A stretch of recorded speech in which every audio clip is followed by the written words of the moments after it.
Hello and welcome to Mythmakers. Mythmakers is the podcast for fantasy fans and fantasy creatives brought to you by the Oxford Centre for Fantasy. My name is Julia Golding, and today we have reached the end of The Two Towers. We have reached Chapter 10, The Choices of Master Samwise. So it's been a long journey through the very darkest parts of the borders of Mordor, and finally Sam gets a chapter all to himself. So we will continue to read The Lord of the Rings, looking at it from the point of view of the choices an author is making, and this is certainly a whole chapter about choices. So when I was thinking about this chapter and rereading it, it struck me how this is possibly the most emotional and the most dramatic chapter in the whole of The Lord of the Rings. It's even more riven with grief and emotion than even the battle scenes and so on. You'll see what I mean when the space that is given in it to grief is very important to the punch that it leaves you with. You're left reeling in the same way that Sam is left reeling as they take his master into Mordor. So let's look at how it starts. It's clear that on the first time of reading, we aren't to know that Frodo survived. The way that Tolkien sets this up, he's holding back the information that he's holding back the information that Frodo has survived by using things like referring to Frodo's body. The spider-like creature, is seen wrapping up the body and half dragging that body away. So Frodo is objectified in the sense that, it could be a dead body we're thinking about. Also note here that Tolkien is always playing on the edge that this isn't purely a spider. It's a spider-like creature. It's a monster. And I've been rereading this week his interesting essay on the monster and the critics. That's his famous essay about Beowulf.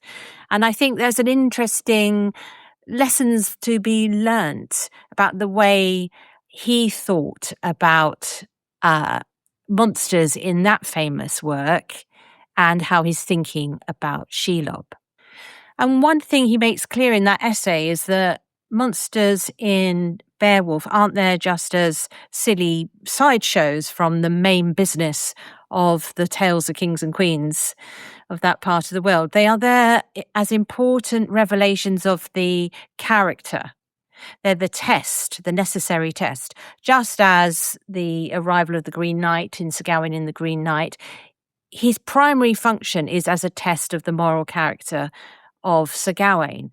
Now, what do we see when Sam faces Shelob? And in fact, we should call him Samwise, because the title makes the point that he has reached this heroic stature. We see that he is so bone deep loyal that he doesn't even have to think about how he's going to react. Sam did not wait to wonder what was to be done, or whether he was brave or loyal or filled with rage. He just reacts. He's the opposite. If you're looking for a literary parallel, he is the opposite of Hamlet. He just goes for it and acts. And the way his defense is described, we're sort of given this frame where he's described as a small beast taking on a larger one. That's sort of, we're standing back a bit from this conflict. And it's described that he is like a creature defending a fallen mate.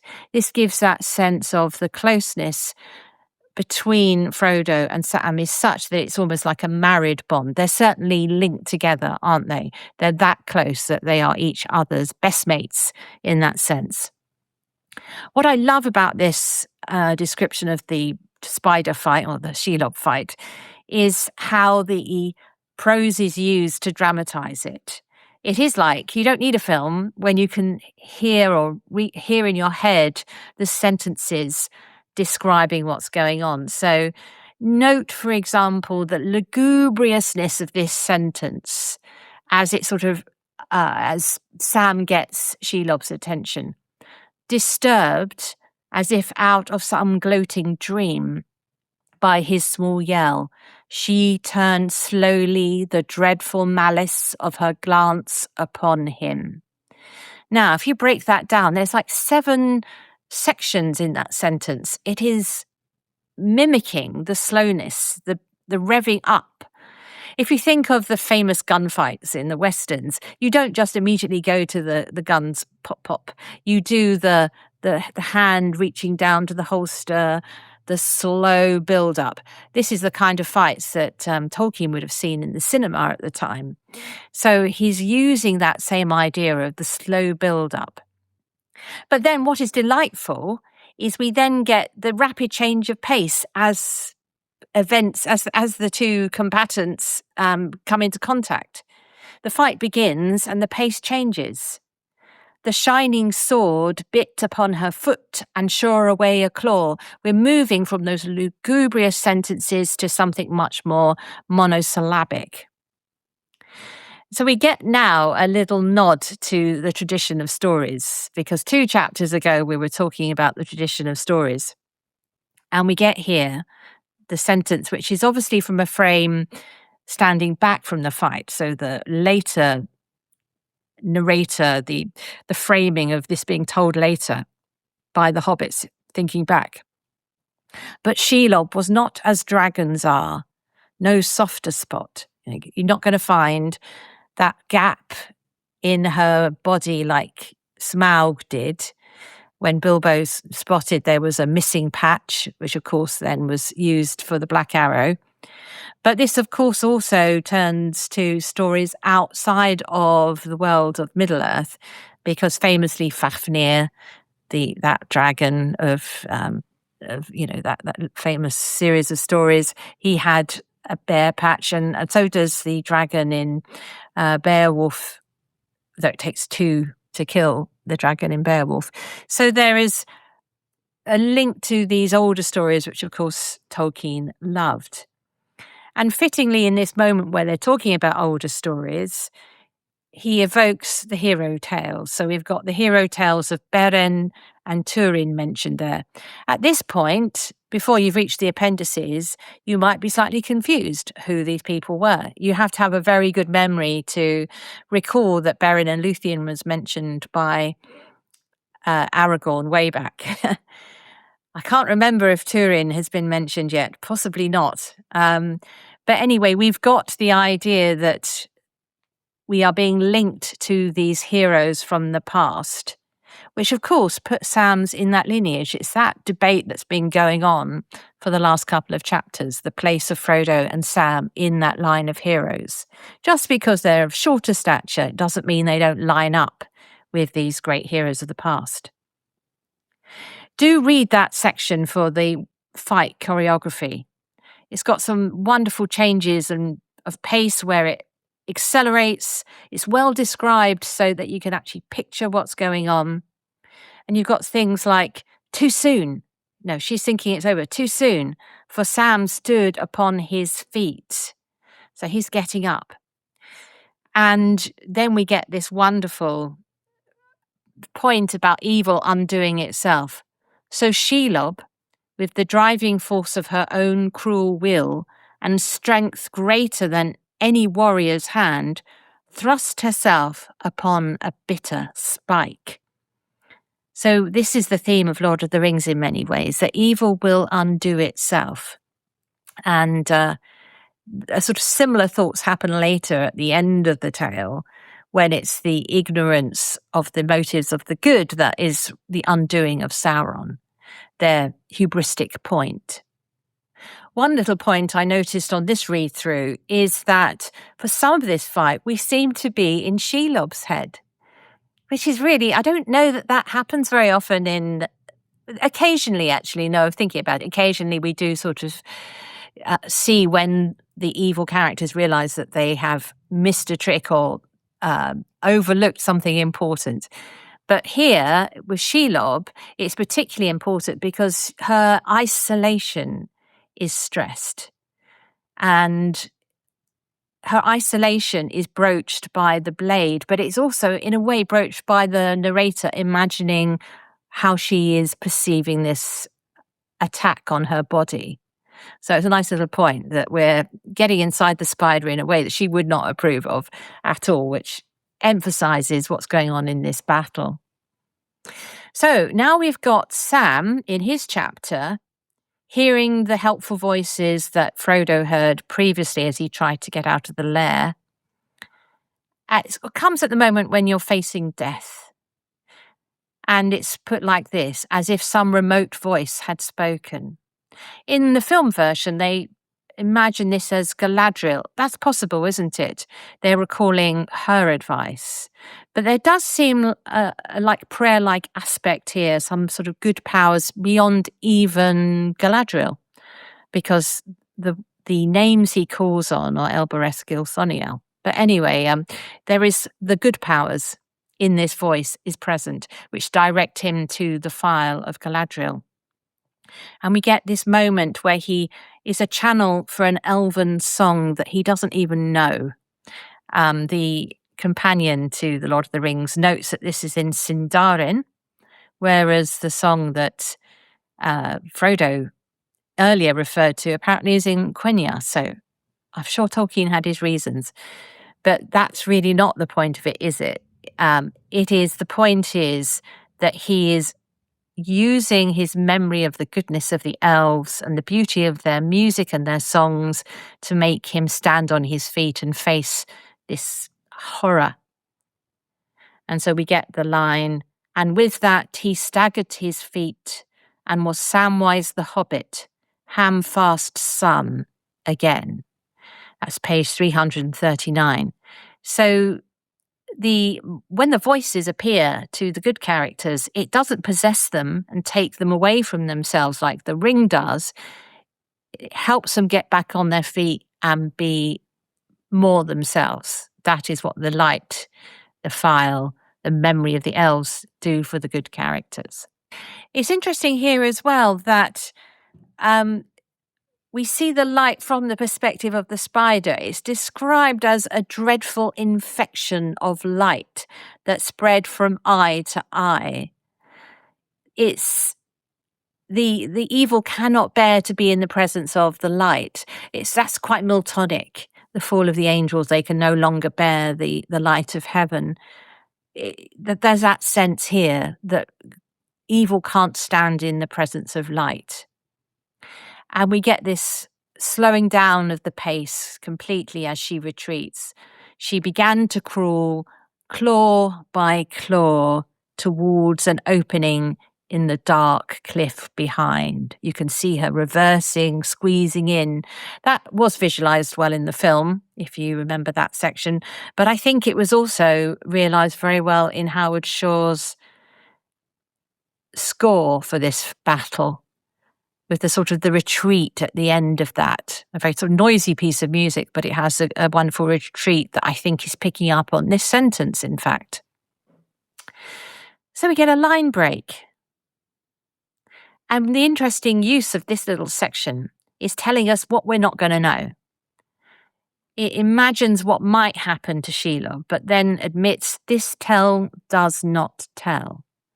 And that would figure in this idea that the hobbits are putting this together on their return. They don't know what happened to Shelob. There may be rumours that she lingers on, but there are areas that this tale will not be able to cover, which gives that sense that the world expands beyond the edges of the novel, part of this wonderful world building that Tolkien is the master of. But we also, of course, get the ominous hint here that evil persists. You think it's all over, but it's not. It hangs on. So Frodo is left wearing this web, which is like a sort of shroud on him, or bonds or ropes, which Sam cuts away. And this whole section is almost unbearable to read if you allow it to sort of inhabit you, and you allow yourself to not say, oh, it's okay, Frodo's fine. But if you actually imagine what it's like to be Sam there with this utter loss, his grief is so raw. And we get this cry of him, this despair. And I think it possibly is the lowest moment in the tale. There's no artful elegy like Aragorn, Gimli, and Legolas. Well, actually, Gimli doesn't, does he? But Aragorn and Legolas compose for Boromir. And the sadness of it, which underlines this, is this moment where Sam is saying, wake up. Think of the number of times wake up has been the beginning of a day for them. And now it's the waking up that will not happen as far as Sam is concerned. And then we get this moment, which is like that whole thing about the Chekhov gun. If you show something in Act 1, it has to sort of happen at some point in the book. And in this case, it is the vision that Sam saw in the mirror where he saw Frodo lying under a cliff. But it's a distortion. So what he saw originally was true, but now his memory of it and what he's seeing in front of him, he distorts his memory. He overwrites his memory, in fact, because he says, not asleep, dead. He will say later he should have stuck with his first thought, but he has decided that hope is lost at this point, and it's written as night came into his heart, and he knew no more. Tolkien wanted this sort of moments of Sam sort of spending long time next to Frodo in order to make his chronology work, but it still is important for that feeling that he's not rushing on. This moment of grief is really being allowed to breathe. How quickly do deaths normally happen in fantasy? Maybe we move on too quickly. Life, you don't move on so quickly. So I think this is a good example to all of us who include deaths of beloved characters, feigned or not, is to allow that grief to breathe so we really feel it with him. Now, there's a big part of this chapter dedicated to Sam's debate with himself. And it's not a two-sided debate like Gollum. He doesn't have a split personality. He is a unitary self, but he still is, in the more innocent sense of that word, in two minds about what he should do. So he's talking to himself and addressing Frodo as well, because he's got no one else left around him. And he comes to the realization that he has to go on. And this is when he starts crying, which I think is such a blow to the heart of the reader. I can certainly remember reading this for the first time and finding this almost unbearable to read. And it's the poignancy here of him addressing Frodo, like apologizing for taking the sword. And this, I'm going to come back and be with you. I've got this job to do, but I'm going to come back and be with you.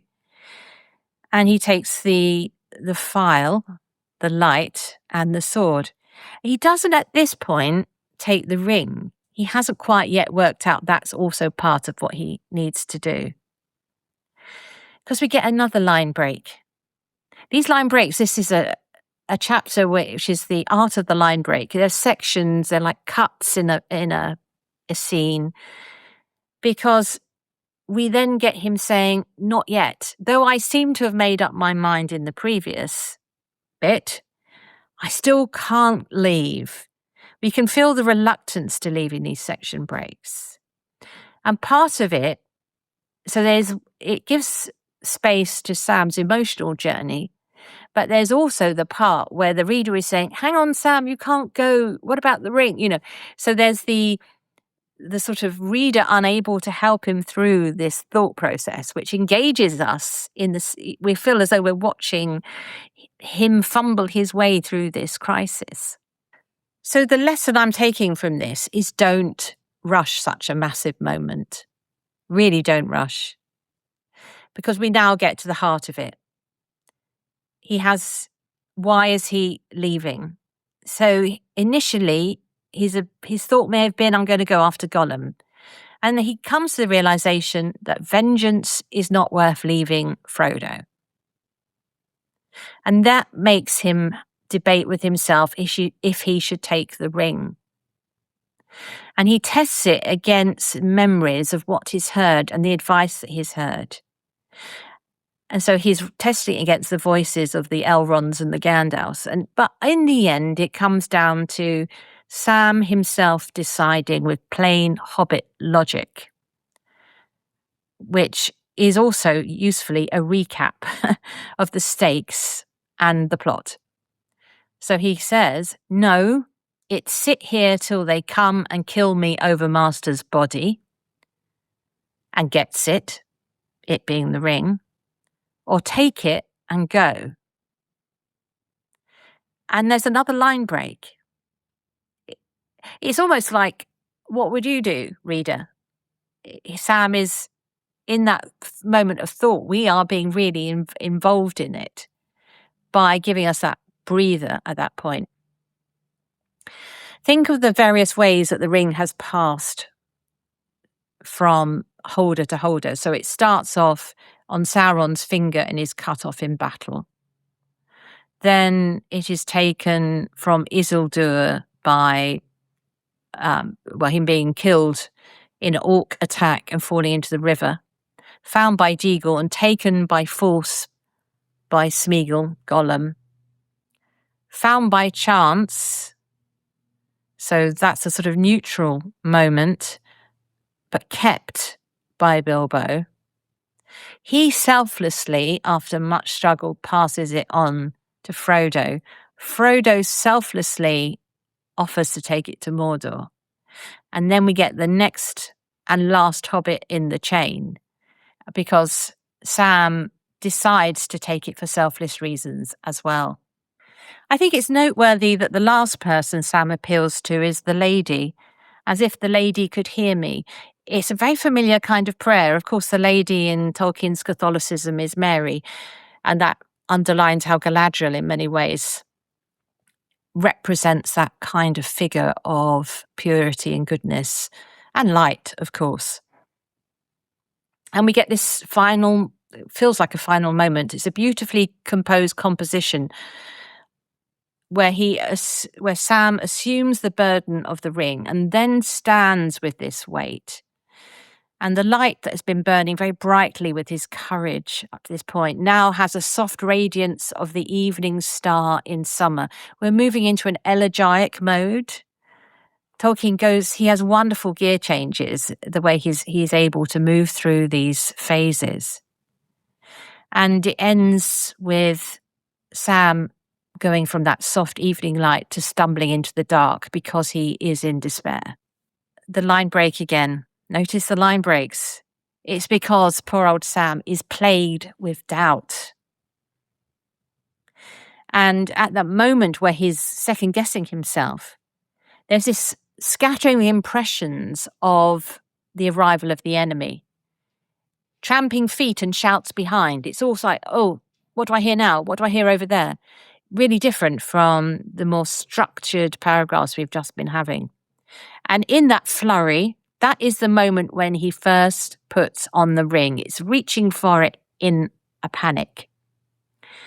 But this is really interesting because we don't very often get a moment inside the ring, do we? It's not put on that much, which also is another good strategy. Don't overuse your biggest, most important artifact.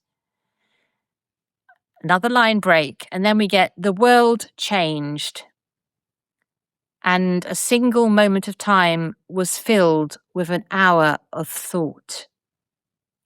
And there's this description about how the whole world around him feels hazy, and he feels he's like a small black solid rock.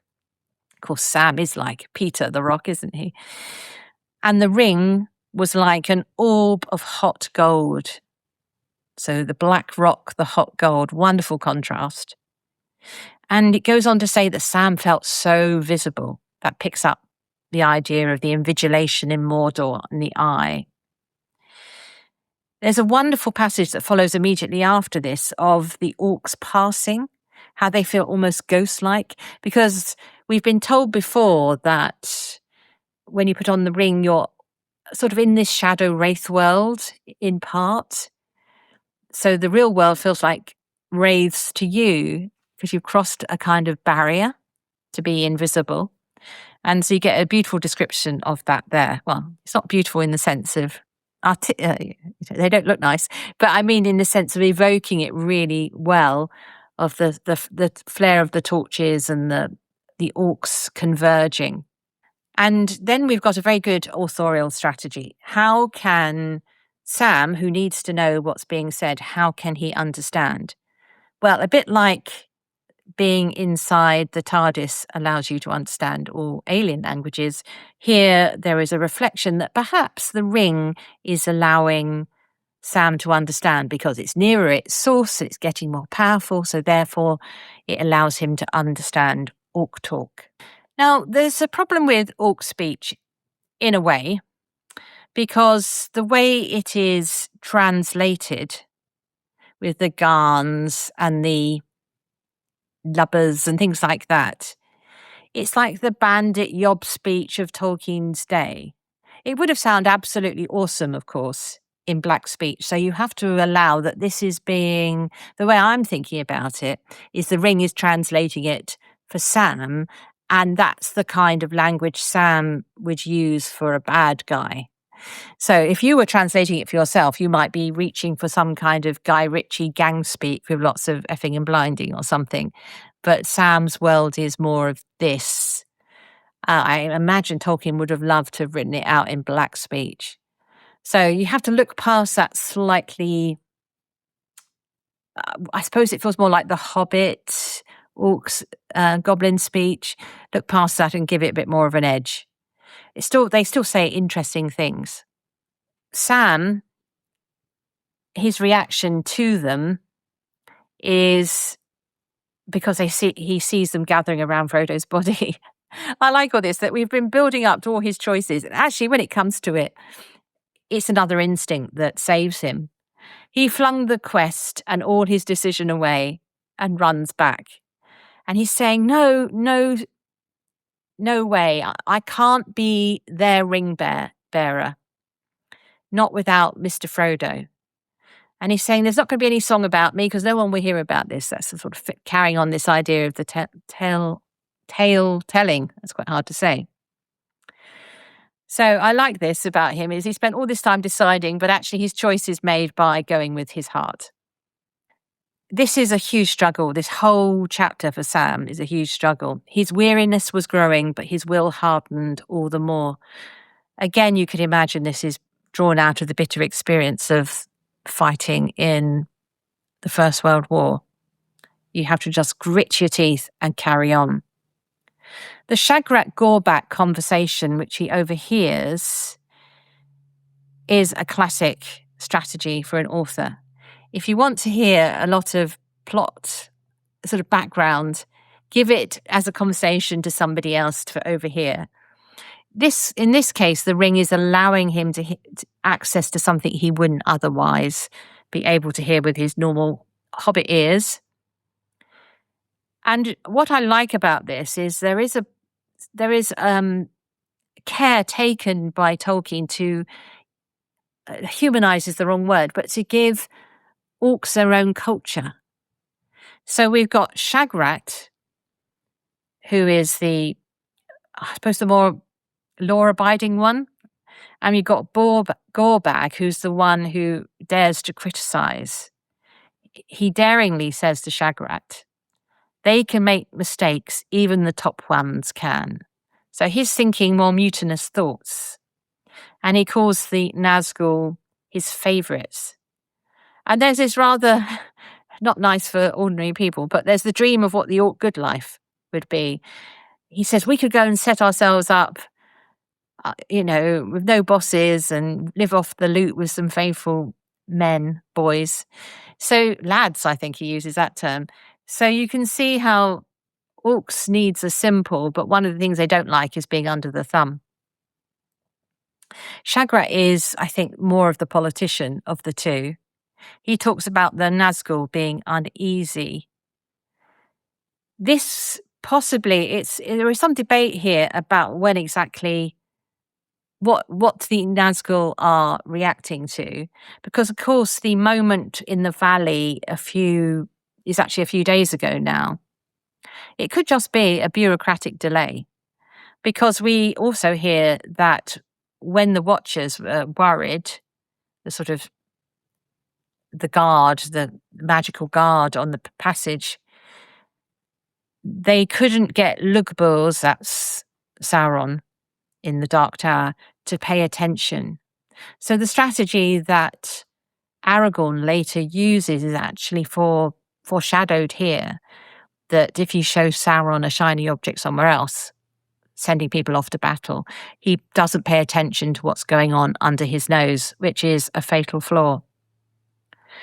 The conversation between the orcs also gives us insight into what happened to Gollum, if we haven't already pieced it together.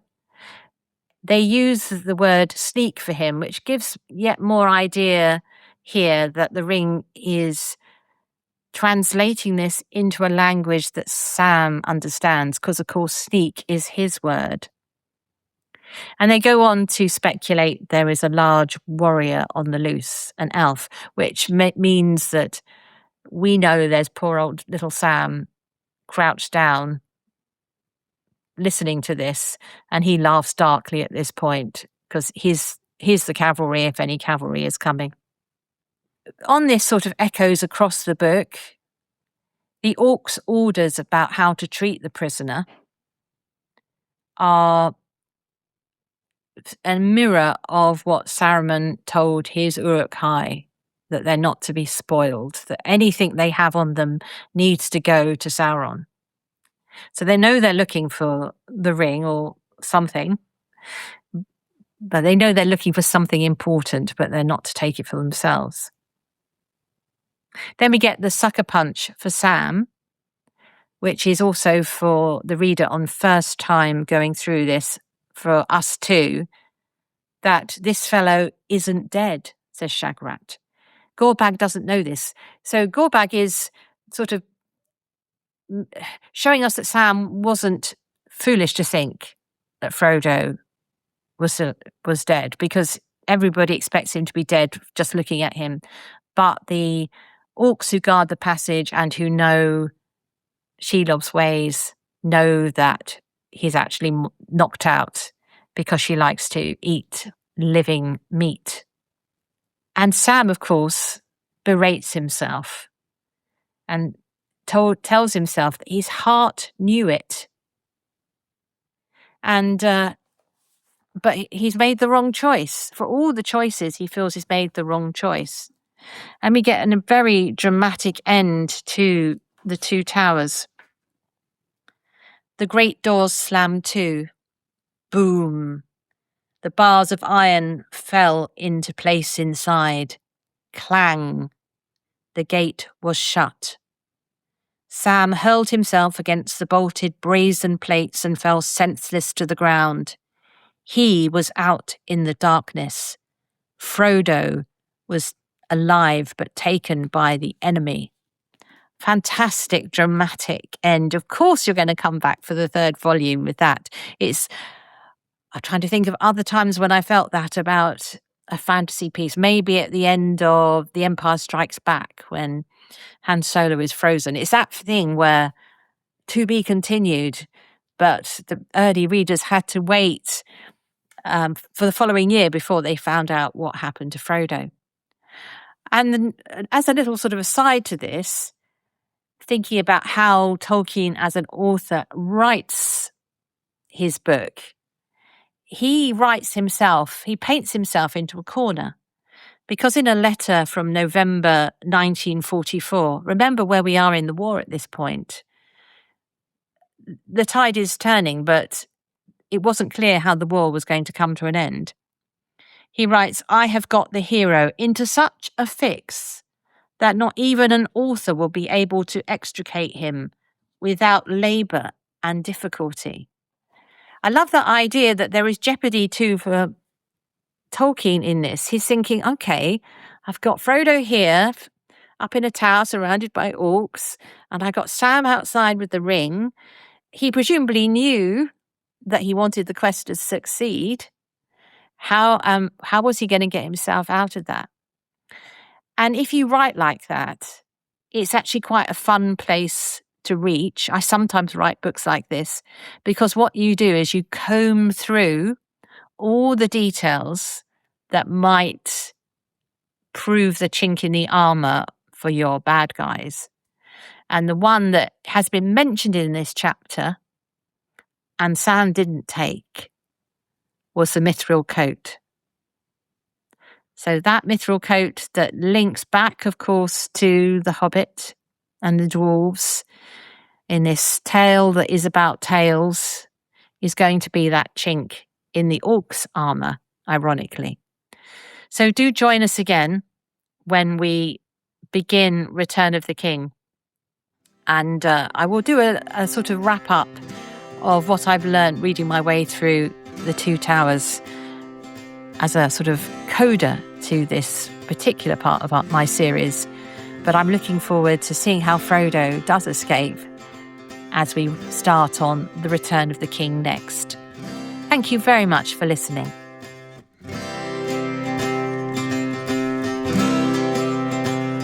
Thanks for listening to Mythmakers Podcast, brought to you by the Oxford Centre for Fantasy.